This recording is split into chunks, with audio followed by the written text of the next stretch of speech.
کہ ہمیں اپنی اولاد کی جو تربیت کرنی ہے ان کی دونوں تربیت کرنی ہے. ان کو اس قابل بنائیں کہ وہ اچھا سائنٹسٹ بنے، اچھا انجینئر بنے، اچھا ڈاکٹر بنے، اچھا بزنس مین بنے. لیکن اس کے لیے ہمارے حضرت ایک ٹرم یوز کرتے ہیں ایکٹیو مسلم، کہ وہ مسلمان ڈاکٹر بنے، مسلمان انجینئر بنے، ایمان والا سائنسدان بنے. یعنی جس وقت وہ کسی کا ٹریٹمنٹ کر رہے ہوں تو ان کے دل میں اللہ تعالیٰ کا خوف ہو. آج ہمیں اکثر مسائل کیا ہوتے ہیں، ہم ڈاکٹروں کے بارے میں بھی جانتے ہیں، پوچھتے ہیں کہ کون سا ڈاکٹر بہت اچھا ہے، ٹیچر کے بارے میں بھی جاننے کی کوشش کرتے ہیں کون سا ٹیچر اچھا ہے.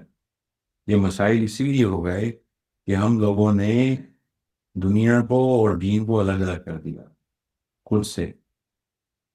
نماز پڑھ لی اور اس کے بعد کاروبار ہم نے کہا ہم نے کاروبار کے طریقے سے کرنا ہے. کاروبار اور نماز دونوں ہم نے اللہ کے بتائے ہوئے طریقے کے مطابق کرنا ہے. جو نبی کریم صلی اللہ علیہ وسلم کے نے ہمیں بتایا اس کے مطابق کرنا ہے.